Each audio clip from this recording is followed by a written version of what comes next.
The sun had not yet risen when Ethan opened his eyes. It had been this way every morning since he purchased the small ranch 3 years ago, after the big city had become too small to contain his memories. The bluish light preceding dawn filtered through the cracks in the window, creating patterns on the worn wooden floor. He breathed deeply, feeling the cool autumn air fill his lungs. There was no alarm clock. His body already knew the rhythm of the land. He got up, put on the worn boots beside his bed, and set water to boil on the wood stove. Silence was a constant presence in his life, not as emptiness, but as a faithful companion that helped him organize his thoughts. While waiting for the water to boil, Ethan gazed through the kitchen window at the field stretching to the distant hills, bathed in the first light of day. The property wasn't large, 12 acres with a small stable, a vegetable garden, fruit trees, and plenty of undergrowth to clear. Work was never lacking, and that was exactly what he sought, to occupy his hands, to calm his soul. Simplicity had become his refuge after tumultuous years as a veterinarian in a busy city clinic. Now, his routine consisted of tending to his garden, 2 dairy cows, chickens, and the occasional injured animals that locals brought by. With a cup of lemon balm tea in hand, Ethan stepped onto the porch and sat in the rocking chair he had restored last summer. Dew covered the grass like a mantle of tiny diamonds, and mist hovered over the valley like an ethereal veil. It was his favorite moment of the day, the gentle transition between sleep and the world's awakening. That's when he saw her for the first time. At the southern edge of the pasture, near the fence of ancient posts, a light patch stood out in the dewy landscape. Ethan narrowed his eyes, trying to distinguish the shape through the fog. It was a mare, a majestic animal with a pale coat, like wet sand. She moved slowly, grazing calmly, as if she had always belonged there. Ethan placed his cup on the porch railing and watched, intrigued. There were no horses on the property, nor on any neighboring farms that he knew of. This mare must have come from far away, perhaps from some ranch beyond the hills. As he cautiously approached the fence, Ethan noticed 2 important details. She bore no ownership markings and carried a foal in her belly. The prominent belly was unmistakable to his experienced eyes. "Where did you come from, ma'am?" he murmured to himself, keeping his distance so as not to frighten her. The mare raised her head and fixed her dark, deep eyes on him. There was no fear there, only a kind of silent recognition. For a moment, man and animal studied each other across the distance, as if assessing each other's presence. Then, with the same tranquility with which she had appeared, the mare resumed her grazing, moving slowly across the field. Ethan remained motionless, feeling something stir inside his chest, a long-forgotten sensation of connection, of purpose. There was something about the presence of that mare, the way she moved gracefully despite the extra weight she carried, that awakened in him the old instinct to care. He returned to the house to fetch a bucket of fresh water.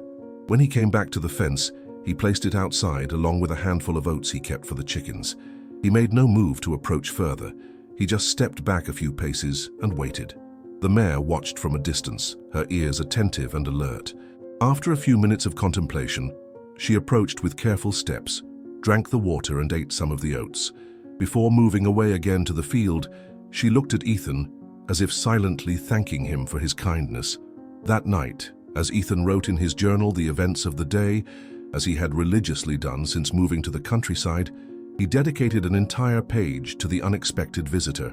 He wrote about her coat color, her calm gaze, her advanced pregnancy, and before closing the notebook, he added an observation. "She chose this place. I have a feeling it wasn't by chance." Over the following weeks, the mare returned every morning. Each day a little closer to the house, each day with more confidence in the silent man who always left fresh water and some food. Ethan never tried to touch or capture her. There was a tacit pact between them, a mutual respect that transcended words. He decided to call her Dawn, in honor of the time of day when she first appeared. And as he watched her belly grow larger with each visit, he quietly prepared himself for what might come. Ethan's past was like a book whose pages he rarely turned. Born and raised in a small Midwestern town, son of a blacksmith and an elementary school teacher, he had grown up surrounded by the simple values of the countryside: hard work, honesty, and respect for nature. His vocation for caring for animals manifested early, when he began treating the injuries of stray dogs and birds fallen from nests. Training in veterinary medicine was the natural path, followed by a promising career that took him to the city. For 15 years, he dedicated himself entirely to animals in a prestigious clinic, accumulating experience and recognition. But the fast pace of the big city, cases increasingly focused on luxury pets with demanding owners, and the growing bureaucratization of the profession gradually drained his enthusiasm. The breaking point came after a burnout that left him hospitalized for 2 weeks. Upon discharge, Ethan made the decision that would change his life. He sold his apartment, saved part of the money, invested the rest in buying the small ranch in the mountain region, and left behind the life he had built. Many called his choice madness, an escape. Perhaps it was a bit of both, but for Ethan, it was simply a return to his roots, a need to reconnect with what truly mattered. The first months on the new property were difficult adjustments. His hands, once accustomed to delicate procedures on domestic animals, formed calluses from handling tools in the soil. His body, used to the air conditioning of the clinic, suffered from the strong sun and cold rains. But his mind, previously filled with worries and deadlines, gradually found peace in the rhythm of the seasons. Ethan maintained an improvised clinic in the side room of the house. He didn't advertise his veterinary services, but news that an animal doctor lived on the Valley Ranch spread naturally among the region's residents. Soon, farmers began appearing with sick calves, children with injured rabbits, elderly people with ill dogs. He attended to all with the same care, charging little or nothing depending on the situation. This new routine brought purpose without pressure, connection without overload. The visits were sporadic enough that he could dedicate most of his time to the property and himself. Solitude, which at first had been a challenge, transformed into a welcome companion. In the long silences, Ethan had learned to listen to his own breathing, the wind in the leaves, the bird's song at dawn, a natural symphony that urban agitation had muffled for so long. The few people with whom he maintained regular contact were Mrs. Miller, an elderly woman who came to clean the house once a week and always brought homemade bread, old Jim, the closest neighbor, whose property was a mile away and who occasionally appeared for a conversation accompanied by coffee, and Mike, the village grocery store clerk, who delivered supplies monthly. Beyond that, Ethan lived in an isolation that wasn't complete solitude, but a conscious withdrawal from social bustle. Sometimes, when the silence weighed too heavily, he turned on the old radio to listen to classical music or news from the outside world. On other occasions, he lost himself in reading books he had brought with him, an eclectic collection ranging from veterinary manuals to poetry and philosophy. Dawn's arrival, therefore, represented a significant change in his deliberately monotonous routine. The mare, with her silent and constant presence, awakened feelings in Ethan that he thought dormant. Curiosity, a sense of responsibility for another living being, the expectation of birth. Each morning she appeared, Ethan felt more connected not just to the animal, but to a larger cycle of life that continued to flow regardless of his choices or circumstances. Dawn had become a living reminder that, even in his voluntary retreat, Ethan was still part of the world. On a particularly warm afternoon, while fixing the stable roof, Ethan spotted Dawn approaching closer than usual. She seemed restless, moving slowly to the shade of a large tree near the house. Carefully descending the ladder, he observed that the mare was showing signs of discomfort, shifting her weight from one hoof to another and occasionally looking at her own flank. With his experience, Ethan recognized the first signs. Labor was approaching. Not today, perhaps not even tomorrow, but soon, very soon. That night, for the first time in years, Ethan felt truly anxious. He mentally reviewed his knowledge of equine births, checked his stock of veterinary medications, and prepared a space in the stable in case it was necessary to shelter the mare and her foal. "Why did you choose this place, Dawn?" he murmured, watching the stars through the window before falling asleep. "What did you see here that made you trust?" The answer, if it existed, remained suspended in the night air, as mysterious as the arrival of the mare herself. The weather changed drastically in the following days. Dark clouds gathered on the horizon, bringing with them a cold front that anticipated winter. The wind blew strongly through the cracks in the house, whistling a melancholy melody that accompanied Ethan in his daily tasks. Despite the threatening weather, Dawn continued to appear every day, increasingly heavy and visibly uncomfortable. Ethan noticed small changes in her behavior. She spent more time lying in the shade, rose with apparent difficulty, and occasionally seemed to lose her balance when walking. The birth was near, and the veterinarian in him knew that the combination of advanced gestation and sudden climate change was concerning. In the village, during a rare visit to buy extra supplies, Ethan questioned the residents about the mare. No one seemed to know her or any owner who might have lost her. Old Tom, a former horse trader in the region, suggested that she might be an animal that had escaped from some distant stud farm, or perhaps had been abandoned upon discovering her pregnancy. "Some breeders don't want to deal with unplanned foals," explained the old man with a tired sigh. "It's sad, but it happens." "She was lucky to find your ranch, Doctor." On the way back home under a heavy sky that threatened to pour down at any moment, Ethan reflected on the trader's words. There was something deeply unfair about the idea of an animal being abandoned precisely when it needed care the most. This reflection brought to mind memories of his own departure from the city. Hadn't it also been a form of abandonment? Of the patients who trusted him, of the few friends he had made, of a career built with dedication. The rain began to fall when he was halfway home, first a few isolated drops, then a violent downpour that transformed the dirt road into slippery mud. Ethan quickened his pace, worried not only about himself but about Dawn, exposed to the elements without any adequate shelter.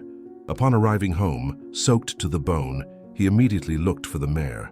He found her in the usual place, under the large tree near the stable, apparently impassive in the face of the torrential rain.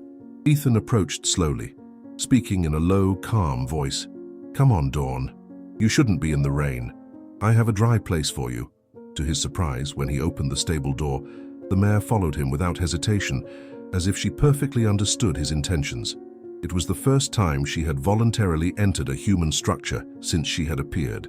Ethan interpreted this as a sign of her growing trust, and perhaps of the need for help that the animal was beginning to recognize. The stable was simple but cozy, with clean stalls lined with fresh straw. Ethan had prepared a space especially for her, anticipating this moment. Dawn cautiously inspected the environment, sniffing each corner before finally relaxing and lying down on the dry straw. "That's right, rest now," Ethan murmured, maintaining a respectful distance as he watched the animal settle. "You're safe here." For the next 2 days, the storm gave no respite. The sky remained gray, the rain fell incessantly, and occasional lightning illuminated the valley, followed by the rumble of thunder. Dawn remained in the stable, accepting the food and water that Ethan brought regularly, even allowing him to approach close enough to check her condition. During these days of forced confinement, something changed in the relationship between man and animal. Necessity created a bridge of trust that might have taken months to build under normal circumstances. Ethan spent hours sitting on a small stool near the stall, sometimes reading aloud passages from books, other times simply observing in silence the rhythmic breathing of the mare. It was during one of these silent sessions that he first noticed a strange pattern in her breathing, a subtle irregularity, followed by a visible tension in the lateral muscles. Dawn was having preliminary contractions. Labor had begun. Ethan checked his veterinary kit, preparing what was necessary for an intervention if needed. He knew, however, that in most cases the best thing to do was simply to observe and let nature take its course. Interfere only if absolutely necessary. Night fell, bringing with it a dense, damp darkness. The storm outside seemed to mirror the growing agitation inside the stable. Dawn was increasingly restless, rising and lying down repeatedly, whinnying low with occasional discomfort. By the light of a kerosene lamp, Ethan kept vigil. The hours passed slowly, marked only by the wall clock he had brought from the main house and by the increasingly intense rhythm of Dawn's contractions. Around midnight, the mare lay down definitively, breathing heavily, her large dark eyes fixed on Ethan with an intensity he had rarely seen in an animal. There was something in that look, a request, a trust, that made the veterinarian approach cautiously, kneeling beside her. "I'm here," he whispered, gently placing a hand on the animal's sweaty neck. "You're not alone." Outside, the storm reached its peak, with howling winds and deafening thunder. But inside the stable, amidst the straw and the smell of wet earth, a life was struggling too. The first light of daybreak barely insinuated itself through the cracks in the stable when Dawn entered the active phase of labor. The contractions became more frequent and intense, making the mare groan softly and roll her eyes with evident discomfort. Ethan remained by her side throughout the early morning, occasionally offering water and murmuring words of encouragement. His professional knowledge told him that everything was following the natural course, but his intuition kept him alert. There was something about the rhythm of the contractions that didn't seem entirely regular. After carefully checking the position of the foal, Ethan confirmed his suspicion. The baby was slightly mispositioned with one of its front legs folded backward, making it difficult to pass through the birth canal. This wasn't an uncommon situation in equine births, but it required intervention. In a clinic with proper equipment and assistance, it would be a relatively simple procedure. Here, alone, relying only on his experience and a basic emergency kit, it represented a considerable challenge. "We're going to need some help here, Dawn," murmured Ethan, rising to wash his hands in a basin of clean water he had prepared earlier. He dried them carefully and put on procedure gloves. The rain had finally ceased outside, and the silence that followed the storm seemed to amplify every sound inside the stable. The heavy breathing of the mare, the rustling of straw under her restless body, the accelerated beating of Ethan's heart. With cautious movements, he positioned himself appropriately and introduced his hand into the birth canal, trying to locate the foal's mispositioned leg. The procedure required controlled force and precision, pushing the fetus slightly backward in order to reposition the folded limb. Dawn whinnied in pain, but remained surprisingly cooperative, as if understanding the necessity of that intervention. Drops of sweat ran down Ethan's forehead as he worked meticulously, guided both by touch and by the anatomical knowledge acquired over the years. After minutes that seemed like hours, he felt the correct movement, the foal's leg straightening into the proper position for birth. "That's right, little one. Now you can come," he whispered, withdrawing his hands and carefully observing the next signs. Dawn seemed to feel the change immediately. With renewed vigor, she resumed labor, the contractions now more efficient in pushing the foal outward. Ethan remained close, ready to assist again if necessary, but determined to allow the natural process to follow its course. It was then that it appeared, first a small hoof covered by the amniotic membrane, then the delicate muzzle, followed gradually by the rest of the body. With one last powerful effort, Dawn completely expelled the foal, which fell gently onto the straw in a mixture of fluids and membranes. Ethan acted quickly, cleaning the newborn's airways and checking its vital signs. It was a female, a filly with a light chestnut coat, almost golden, with small white markings on her legs. She seemed healthy and well-developed, despite the small setback in birth. "You did it, Dawn," said Ethan with sincere admiration, while cleaning the filly's body with clean straw. "She's perfect." The mare raised her head to observe her offspring, her expressive eyes showing a mixture of exhaustion and something that, in humans, would be called pride. Ethan backed away a little, giving space for mother and daughter to recognize each other in those crucial first moments of bonding. The filly, still trembling and awkward, tried to stand up after a few minutes, falling repeatedly, before finally managing to stay on her wobbly legs. With millennial instinct, she sought the way to her mother's udder, finding there her first nourishment. Ethan watched with a heart full of gratitude for the privilege of witnessing that miracle. It was while observing the nursing that he noticed something unusual.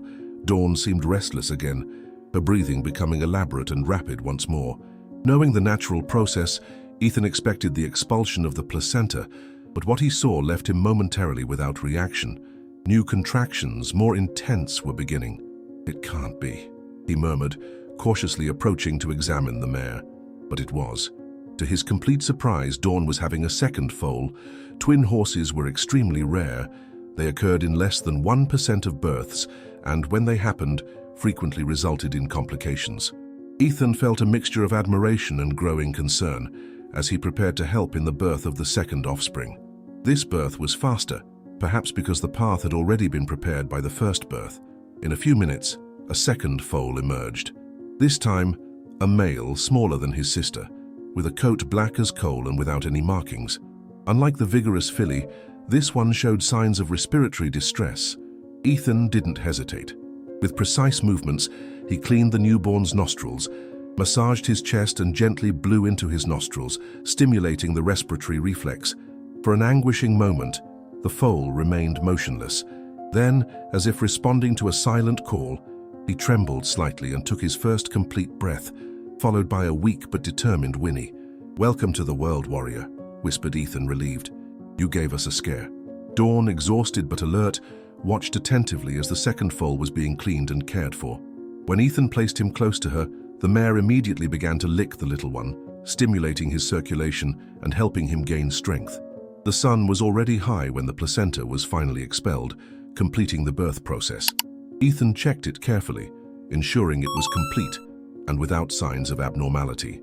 Then he provided fresh water for Dawn and observed with satisfaction when she drank avidly. Sitting in the stable straw, contemplating the new family he had helped bring into the world, Ethan felt an emotion he hadn't experienced in a long time, a sense of purpose, of deep connection with life in its purest expression. Silent tears ran down his face, not of sadness, but of a joy so intense it bordered on pain. "Luna and Sul," he said aloud, naming the foals. "Welcome to life." Dawn raised her head at the sound of his voice, her large eyes fixing on his for a moment that seemed to contain all the mystery and all the simplicity of the world. In that gaze, Ethan saw gratitude, trust, and a silent wisdom that transcended the barrier between species.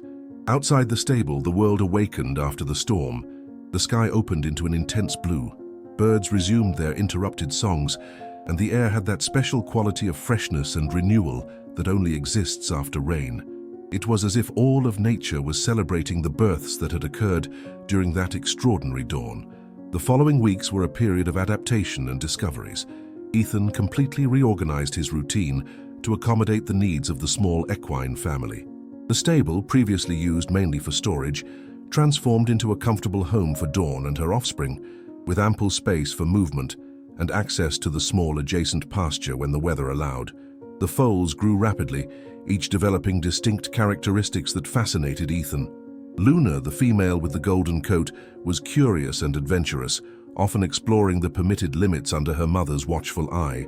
Sol, the black male who had been born with difficulty, proved more cautious and reflective, remaining close to Dawn and observing the world with attentive and intelligent eyes. Despite his experience with animals, Ethan was surprised daily by the small miracles of the foal's development. Luna's first awkward gallops, the way Sul imitated his mother's movements with increasing precision, the sophisticated body language that developed among the three animals, all this was a source of admiration and learning. There were challenges too. Dawn had developed a mild infection after giving birth, which Ethan treated with natural antibiotics and constant care. Sol occasionally presented respiratory difficulties, reminiscent of his traumatic birth, requiring special attention during cold mornings. Each obstacle overcome strengthened the bond between the man and the animals. The presence of the small family brought a subtle but significant change to the ranch. The silence that had previously dominated the place was now frequently broken by the sound of hooves in motion, short, communicative whinnies, and occasionally Ethan's soft laughter as he observed the foal's antics. The property had gained new life. On a particularly pleasant afternoon, while Ethan worked in the garden, he heard the characteristic sound of Mrs. Miller's car approaching on the dirt road.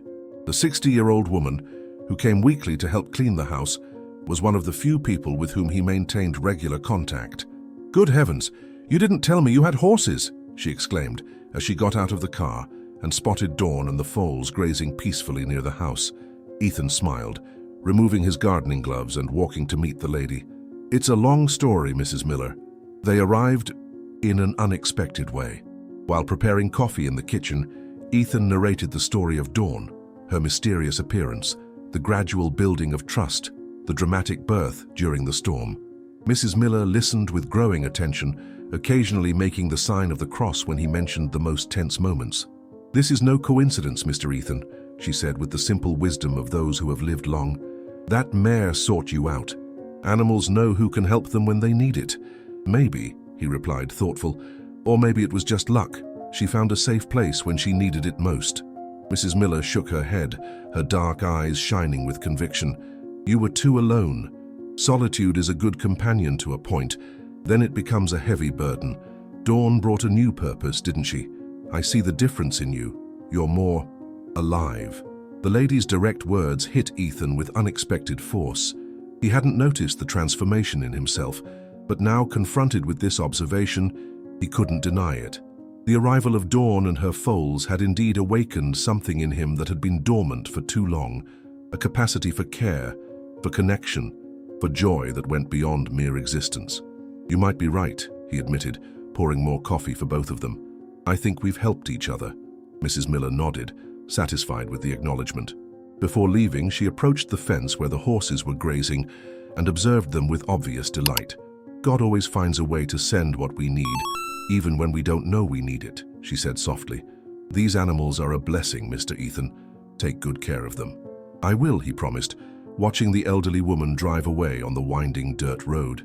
That night, sitting on the porch while a gentle breeze caressed the valley, Ethan reflected on Mrs. Miller's words. Had he been too isolated? Had he, in his attempt to escape the pain and disillusionment of the past, built around himself a wall too high, too thick? Looking at the stable where Dawn and her foals rested, he recognized that their arrival had indeed created a crack in that wall. The daily care they required, the joy they brought, the silent companionship they offered, all this was slowly changing him, bringing him back to a world of connections and feelings from which he had withdrawn.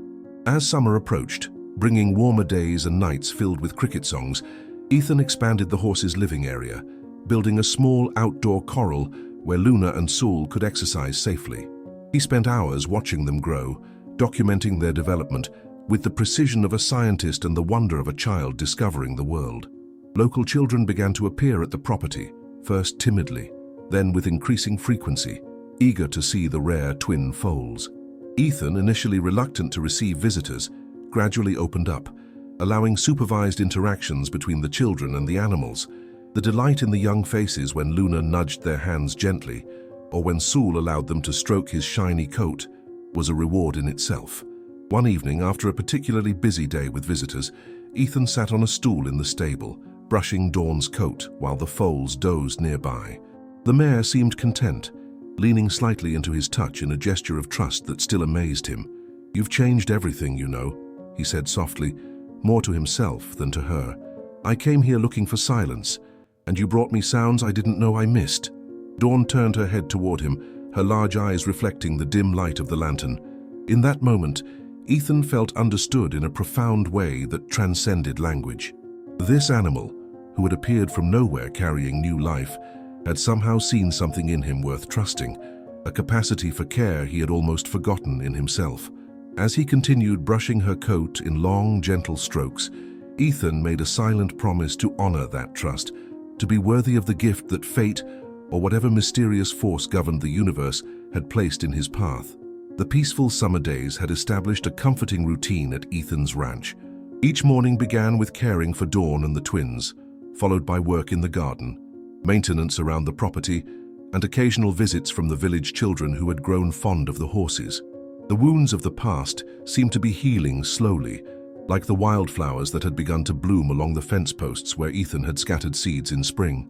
It was on one such idyllic afternoon in early July that everything changed. Ethan was repairing a section of fencing on the property's eastern boundary, enjoying the warm sunshine and the distant sight of Luna and Saul playing in the meadow when he heard a car approach. This was unusual. Mrs. Miller wasn't due until tomorrow, and most visitors announced themselves in advance. The vehicle that pulled up was unfamiliar, a sleek black SUV with tinted windows that seemed out of place on the dusty country road. A man in his 50s emerged, dressed in expensive casual clothing that marked him as a city dweller. His face wore the confident expression of someone accustomed to getting what he wanted. "Good afternoon," he called out, walking toward Ethan with an outstretched hand. "I'm Richard Hargrove. I believe you found something that belongs to me." Ethan felt a chill despite the summer heat. He shook the man's hand automatically, noting the firm grip and the cold appraisal in his eyes. "I'm Ethan Miller. What exactly are you looking for, Mr. Hargrove?" The man gestured toward the meadow where Dawn grazed watchfully near her playing foals. "That Andalusian mare. Her name is Athena. She escaped from my farm about 5 months ago, jumped the fence during a thunderstorm. Valuable animal, a champion bloodline. I've been searching for her ever since." Ethan's mind raced. Dawn, or Athena, as this man called her, had been with him for nearly 4 months. The timeline matched, but something about Richard Hargrove's demeanor, the way he spoke about the mare as if she were merely property, raised alarms in Ethan's mind. "She was pregnant when she found her way here," Ethan said carefully. "She's had twins. They're 3 months old now." Hargrove's eyebrows rose in apparent surprise. Twins? That's unusual. I didn't even know she was bred. He smiled, but the expression didn't reach his eyes. Well, that makes her even more valuable. I'll take all three, of course. The casual certainty in the man's voice sent a wave of protective anger through Ethan. He looked toward Dawn and her foals, remembering the night of their birth, the trust the mare had placed in him, the bond that had formed between them. Do you have any proof of ownership? Ethan asked, his voice steady despite the turmoil within. Documentation? Registration papers? Hargrove's smile tightened. Of course, in the car. But you must realize, Dr. Miller, yes, I asked about you in town, that those foals were born on your property. Legally complicated situation. He paused, then added, I'm willing to compensate you generously for your care of them. $30,000 seems fair. The sum was substantial, more than fair from a purely financial perspective, but as Ethan looked at Dawn and the twins, he knew no amount of money could compensate for what they had brought into his life. I'd like to see those papers, Mr. Hargrove, he said evenly, and I'd need time to verify them with the proper authorities. Something like annoyance flickered across Hargrove's face before his practiced smile returned. Certainly. Due diligence is important. I'll bring the documentation tomorrow. But I should warn you, Dr. Miller, these animals are exceptionally valuable. The mare alone is worth over $50,000. I would hate to involve lawyers over what should be a straightforward matter. The implied threat was clear. Ethan nodded, maintaining his composure. Tomorrow then, around noon? After Hargrove departed in a cloud of dust, Ethan went immediately to the meadow. Dawn approached him, nuzzling his shoulder in her usual greeting. The twins, ever curious, trotted over to investigate. Looking into Dawn's trusting eyes, Ethan felt a resolve solidify within him. I won't let him take you, he whispered, stroking her neck, not unless I'm certain it's right. That night, Ethan made phone calls. First to old Jim, who knew everyone in the county and their business, then to a colleague from his veterinary school days who now worked with equine registration, finally to a lawyer friend in the city who specialized in property law. The information they provided painted a troubling picture. Richard Hargrove owned Clearwater Stables, a prestigious breeding operation known for producing show horses and for questionable practices. There had been rumors of mistreatment, of horses pushed beyond their limits for competition, of animals discarded when they no longer performed. Nothing proven, but enough smoke to suggest fire. More importantly, Jim had heard that Hargrove's operation was facing financial difficulties. Several valuable horses had been sold off in recent months to cover mounting debts. The legal situation was complex. Without clear evidence of abuse, Ethan had little ground to stand on if Hargrove could prove ownership. The foals complicated matters. They had been born on Ethan's property, and he had provided all care, but maternal lineage typically determined ownership in livestock cases. As midnight approached, Ethan sat on the porch, weighing his options. The thought of Dawn and her foals returning to a potentially abusive situation was unbearable, yet the prospect of a legal battle with a wealthy, connected adversary was daunting. Looking up at the star-filled sky, Ethan remembered something his father had often said, "Do what's right, not what's easy, the rest will follow." With that thought came clarity. He would fight for Dawn and her foals, regardless of the cost. The next morning dawned with unusual tension. Ethan spent extra time with the horses, watching Luna's playful attempts to climb a small hill and Sewell's cautious exploration of a butterfly that had landed near him. Dawn seemed to sense his anxiety, staying closer than usual, occasionally nudging him with her muzzle, as if to offer reassurance. At precisely noon, the black SUV returned. This time, Hargrove was accompanied by another man, younger, with the hard eyes of someone accustomed to enforcing his employer's will. They carried a folder of documents and an air of impatient certainty. "I've brought everything necessary," Hargrove announced, extending the folder. "Registration papers, purchase records, veterinary history. Now, about the transfer—" "Mr. Hargrove," Ethan interrupted, taking the folder but not opening it. "Before we discuss anything further, I need to know something. Why did Dawn, Athena, run away from your stable?" The question seemed to catch Hargrove off guard. "Animals are unpredictable," he said dismissively. "A storm, a loud noise, could have been anything. And you never noticed she was pregnant?" Hargrove's expression hardened slightly. "We breed many horses, Dr. Miller. If she was bred, it was planned, but not yet confirmed. Now I've been more than patient. "I've made some inquiries about your operation, Mr. Hargrove," Ethan said calmly. "What I've heard concerns me. I can't in good conscience release these animals into your care without ensuring their welfare." The pretense of civility vanished from Hargrove's face. "I don't think you understand the situation. Those horses are my property. Their welfare is none of your concern." He gestured to the younger man, who took a step forward. "We've brought a trailer. We'll be taking them now." Ethan stood his ground. "Actually, I understand the situation perfectly. Dawn came here severely undernourished and stressed. She sought refuge here. I've documented her condition thoroughly, including the poor state of her hooves and teeth that suggest long-term neglect. This was a calculated risk. While Ethan had documented Dawn's condition, he wasn't certain it would constitute legal proof of neglect, but the brief flicker of uncertainty in Hargrove's eyes told him his shot had hit home. "Furthermore," Ethan continued, "I've asked the county animal welfare officer to conduct an inspection of your facilities before any transfer occurs. She should be arriving shortly." This was true. Sarah Jenkins, the county's animal welfare officer, and an old acquaintance had agreed to Ethan's urgent request last night. Hargrove's face flushed with anger. "This is ridiculous. You have no right." He was interrupted by the sound of another vehicle approaching. A white truck with the county logo pulled up, and Sarah stepped out, clipboard in hand. She was a no-nonsense woman in her 40s who took her job seriously. "Mr. Hargrove," she said with a nod, "I've been meaning to visit your operation for some time. How convenient to find you here." The standoff that followed was tense but brief. Faced with an official inspection he clearly didn't want, Hargrove changed tactics. "Perhaps we've been hasty," he said, forcing a congenial tone. "Obviously, Dr. Miller has taken excellent care of these animals. Maybe we can reach another arrangement." The discussion moved to Ethan's kitchen table. What emerged was a compromise. Dawn and her foals would remain with Ethan for the time being, while the ownership claims were properly investigated. Hargrove would receive visitation rights to document their well-being for his insurance purposes. After Hargrove and his assistant departed, with the promise of returning with more documentation, Sarah lingered. "He's in financial trouble, Ethan," she confirmed, accepting a cup of coffee.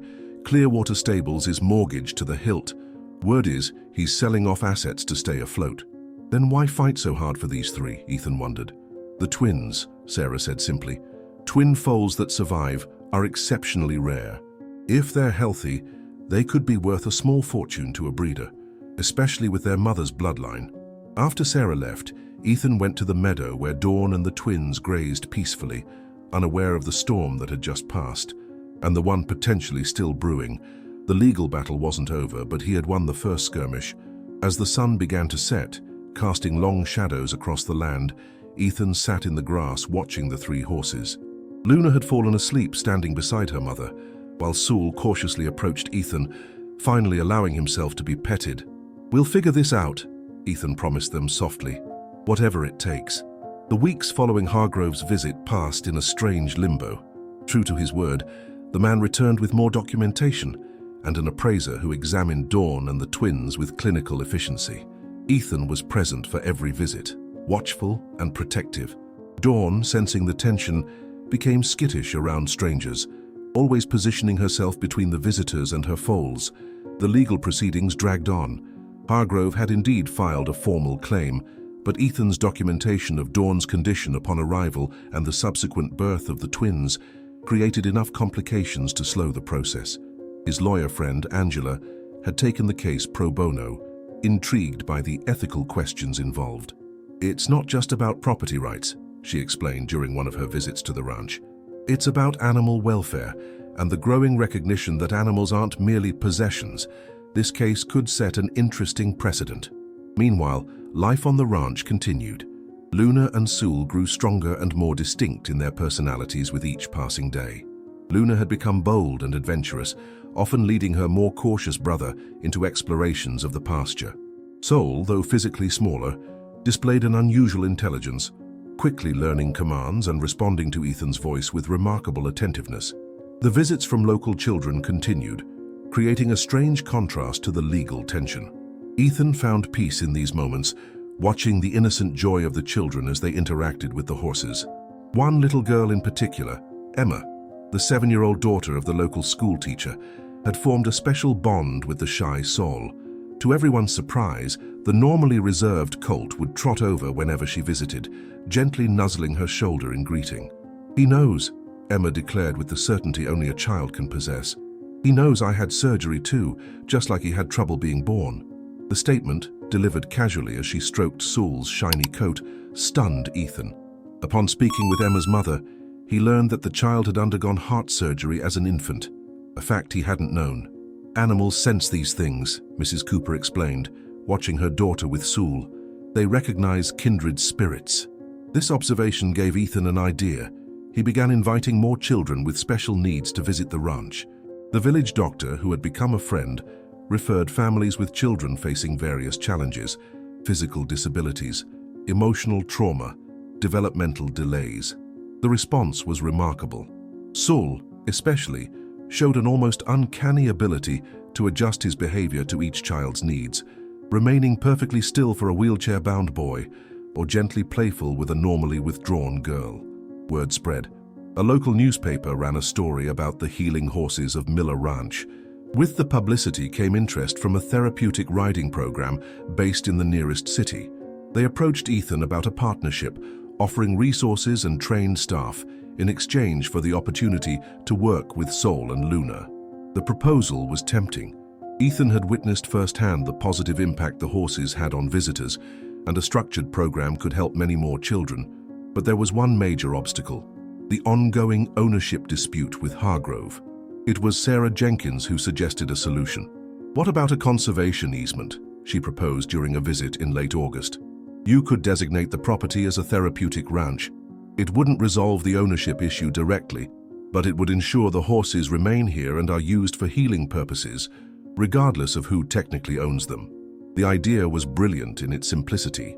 If approved, such an arrangement would protect the horses from being removed from the property, while still allowing the courts to determine financial compensation if Hargrove's claim proved valid.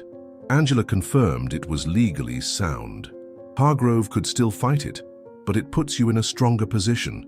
It changes the narrative from a simple property dispute to something with broader public benefit. With renewed hope, Ethan began the application process. Letters of support poured in from families whose children had benefited from visiting the horses, from the local doctor, from the village school. Even Mrs. Miller contributed a heartfelt testimonial about the transformation she had witnessed in Ethan himself since the horses' arrival. As summer gave way to early fall, bringing cooler temperatures and leaves beginning to turn, Ethan received word that the conservation easement had been provisionally approved, pending final legal review. It wasn't a complete victory, but it was a significant step toward ensuring the horse's future. The news arrived on the same day that Saul took his first ride with a child on his back. Emma, naturally, with Ethan leading them carefully around the small training ring he had built. The colt, now nearly 4 months old, was still too young for regular riding, but the symbolic moment seemed a perfect celebration of the day's legal victory. That evening, as Ethan sat on the porch watching the sunset paint the sky in brilliant oranges and pinks, Dawn approached from the pasture. Unusually, she had left her foals dozing under a tree to come to him, as if sensing his mixed emotions. She stood beside the porch, her large eyes fixed on him with an expression that seemed to convey understanding. "We're getting there," he told her softly, reaching out to stroke her silky muzzle. One step at a time. Dawn nudged his hand gently, her warm breath a comfort in the cooling evening air. In that moment, Ethan realized something fundamental had shifted within him. The isolation he had sought upon coming to this ranch had been replaced by connection, not just to these remarkable animals, but to the community that had formed around them, to the children whose lives they touched, to a purpose larger than himself. Whatever the final legal outcome, this transformation was something no court could take away.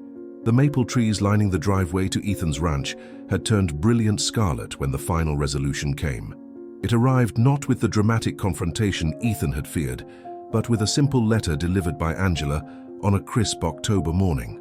"Hargrove's withdrawing his claim," she announced, her voice reflecting her own surprise as she handed him the official document. "Full relinquishment of ownership rights to Dawn and her offspring." Ethan stared at the paper, scanning the legal language with disbelief. "Why? What happened?" Angela settled into a chair on the porch, accepting the coffee Ethan offered. "Several things. First, the conservation easement was approved. That complicated his case significantly. She paused, sipping her coffee. But mainly, it's his financial situation. Clearwater Stables is being sold to cover his debts. The new owners aren't interested in pursuing this claim. They're more concerned with the horses still on the property. Relief washed over Ethan like a physical wave, leaving him lightheaded. So it's over? They're really safe? They're yours, officially and legally, Angela confirmed with a smile. All Hargrove asks is that if you ever breed them, he receives notification, as Dawn's bloodline is of historical interest. Ethan walked to the pasture fence, where Dawn and her foals, no longer tiny but growing into their leggy bodies, grazed in the morning sunshine. He whistled softly and all three heads lifted in unison, ears pricked forward. After a moment's consideration, they trotted toward him, Dawn in the lead with her characteristic grace. "So you hear that?" he murmured as they approached. "You're home. For good."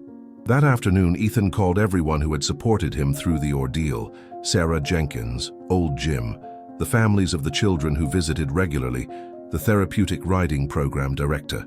By evening, an impromptu celebration had formed at the ranch, with picnic blankets spread across the autumn grass and children taking turns offering carrots to the equine guests of honor. Dr. Harrison, the village physician, who had become a staunch supporter of the therapeutic program, pulled Ethan aside during the festivities. "You know what you've created here is special," he said, gesturing to the scene before them. Children laughing, parents chatting, the horses moving comfortably among the guests. It's healing, in the purest sense. Not just for the kids, but for everyone involved. Ethan nodded, watching as Emma carefully guided Sewell on a lead rope, showing a younger child how to offer an apple without frightening the colt. "I can't take credit. Dawn found me, not the other way around." "Maybe," the doctor replied with a knowing smile, "but you were ready to be found. That's not as common as you might think." As dusk approached and the celebration wound down, Ethan found himself alone again, sitting on his porch with a mug of tea.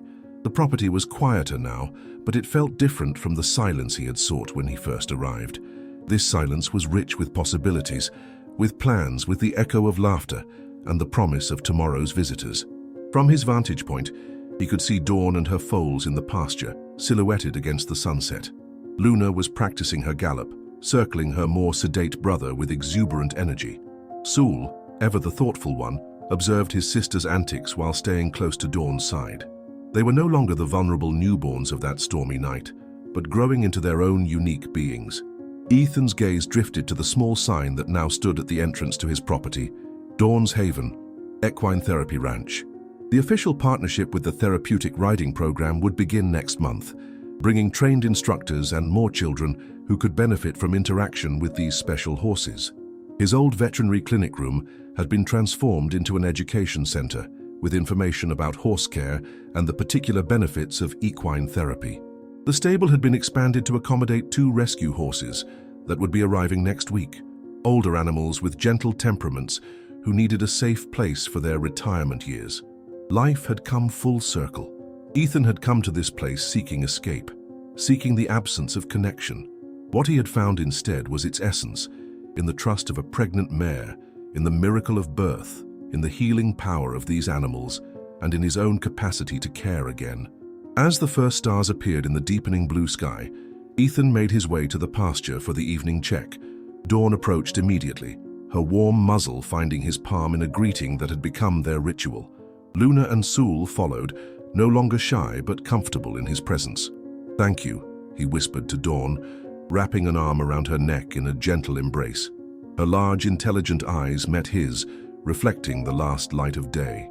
There was no need for further words. Some bonds transcended language, formed in moments of need and trust, strengthened through challenge and lasting beyond all expectation. In the quiet evening, with the soft sounds of horses settling for the night, Ethan knew he had found not just a home, but a calling, not just peace but purpose. And in helping these animals, he had unknowingly saved himself. My friends, we've come to the end of the story. Did you like it? What lesson can you bring to life from this story? Leave it here in the comments. Leave your like, subscribe to the channel, and watch this video that's playing on your screen. This story will impact you. See you next time.